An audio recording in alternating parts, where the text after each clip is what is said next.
name's Joel Stottlemyre.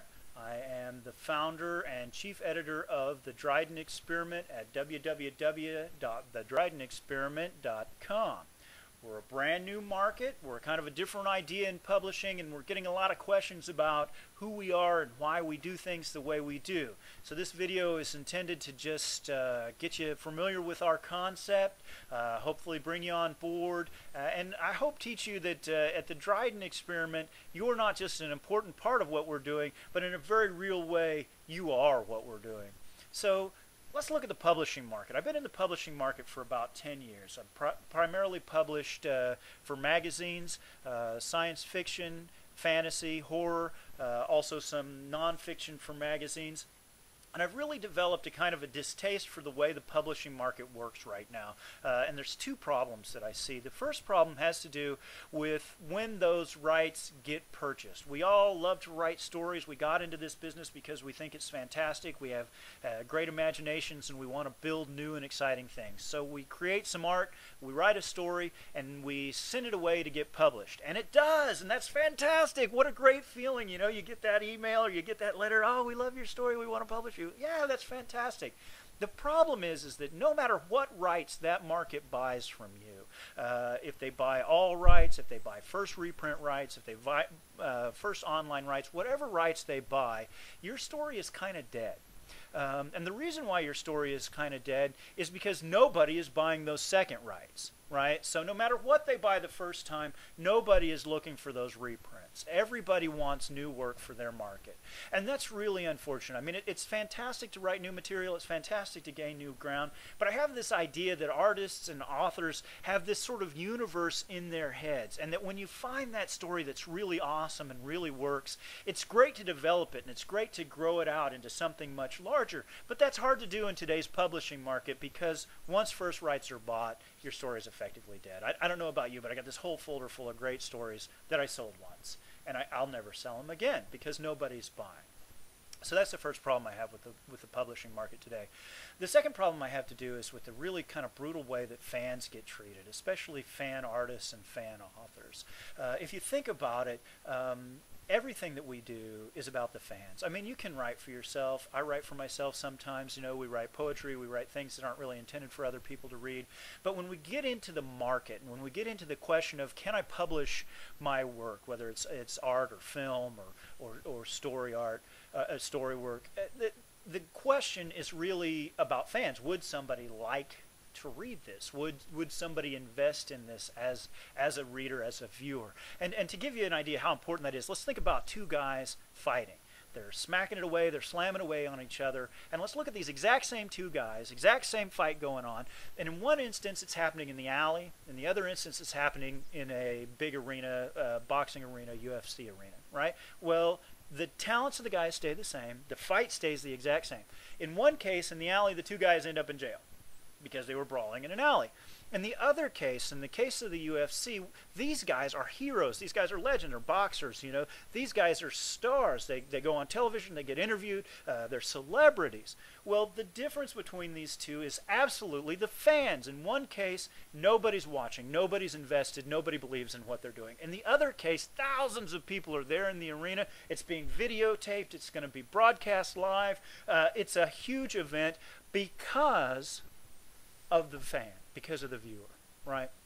Well, in today's publishing environment, getting at those viewers can be very difficult because when somebody has an idea, whether it's somebody in their living room like you or I, or a very big name like a Joss Whedon or a George Lucas, the first thing that those guys do is take their creativity, take their idea, and they sell it to someone else. A corporation ends up owning it in the name of a big film producer or a comic book producer. That company owns it.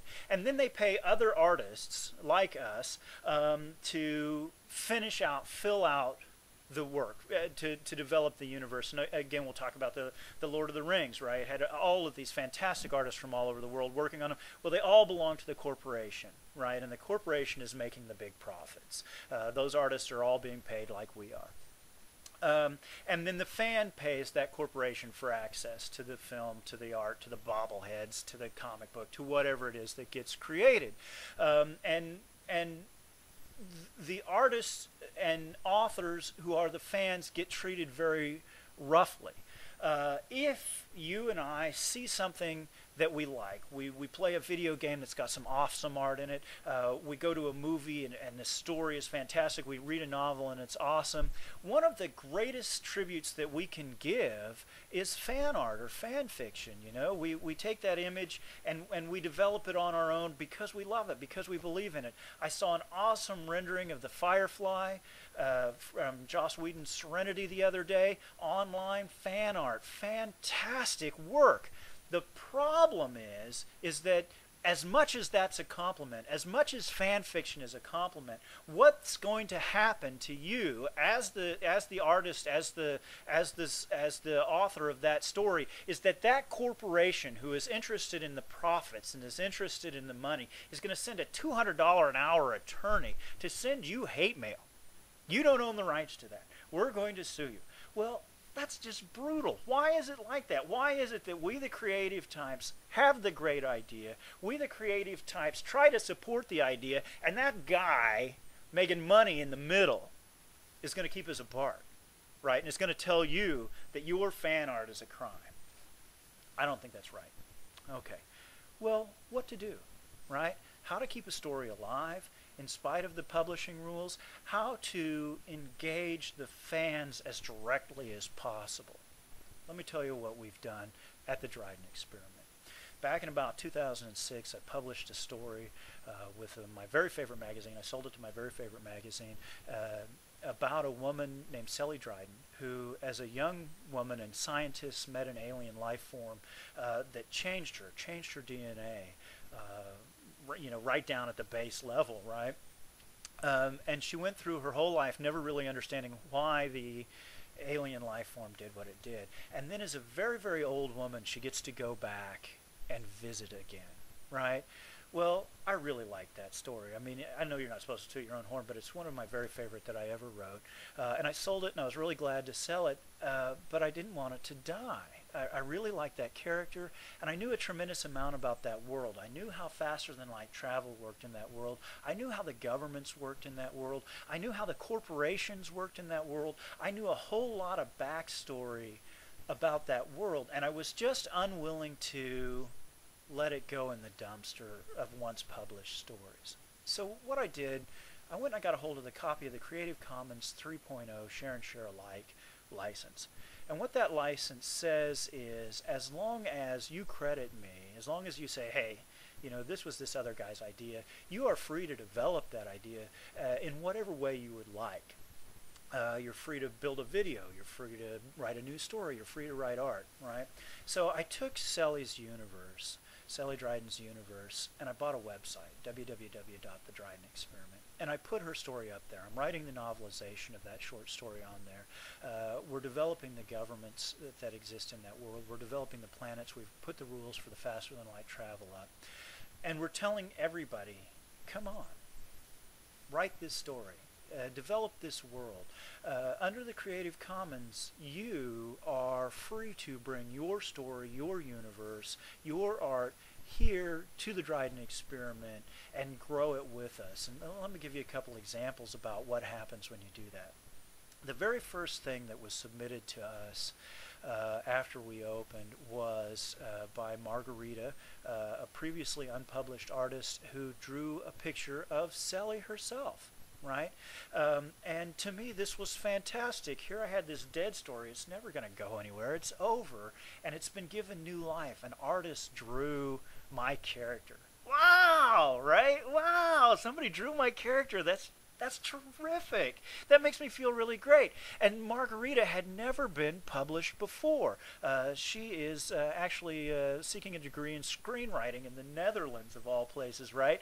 But she got a publication credit, a credit as a published author on an online website, just like anybody else who submits, right? But because of the miracle of Creative Commons, we were able to come together and make that moment happen.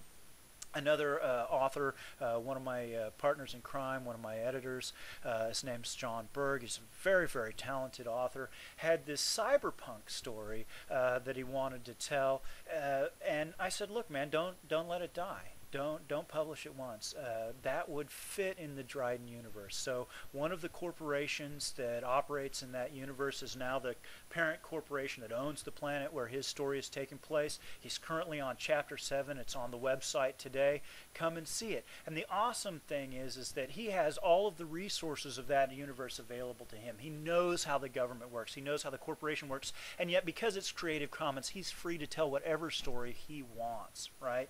Another artist that I'm working with right now that we're hoping to get up on the website in the next couple of days is a young woman who likes to draw these strange alien fish. I met her on DeviantArt, and I said, "Look, if you want to develop this idea that you have about these strange fish, we'll just build you a planet, right? And we'll design you a character who's a scientist who's exploring this, and we'll publish all of your stories, right?" So where does it go from here? What happens to this creative synthesis that's going on? Well, this young woman publishes where she wouldn't have been able to publish before. Nobody was interested in her art. Nobody was looking at it. The Dryden experiment grows because now we have a new planet in our universe that's established and we understand the life forms in it. Tomorrow, a fiction author comes along and he says, "Dude, somebody needs to write a story in this environment. Look at these fantastic creatures." And he's free to do so. And all he has to do in order to have access to it is to say, this data, this information, this base story came from the Dryden experiment, www. All he's got to do is give us credit. He's free to put it on his website and blah, blah, blah, blah, blah. Well, what does this mean to you as an author or an artist? Well, your market is the size of the entire audience for the Dryden experiment, right? Anybody who's reading our stories, anybody who's writing our stories becomes a part of your audience.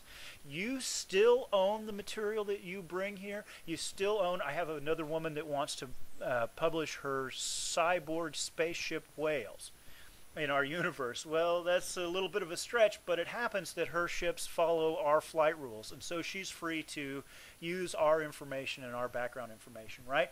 Get herself a publication credit, get her story published, and get it a part of a growing universe. You don't just write a story in the Dryden universe and have it die.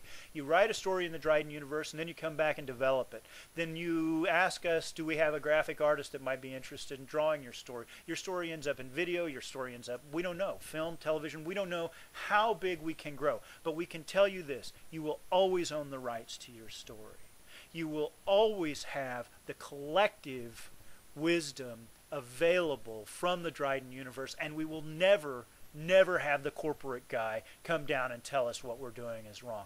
If I go online and I go to DeviantArt and I find your fan art of our stories, you know what? It's not even fan art. It's your art. You're the lead artist. I'm not going to send you a letter and tell you you're violating our copyrights. I'm going to send you a letter and I'm going to say, "Thanks, man."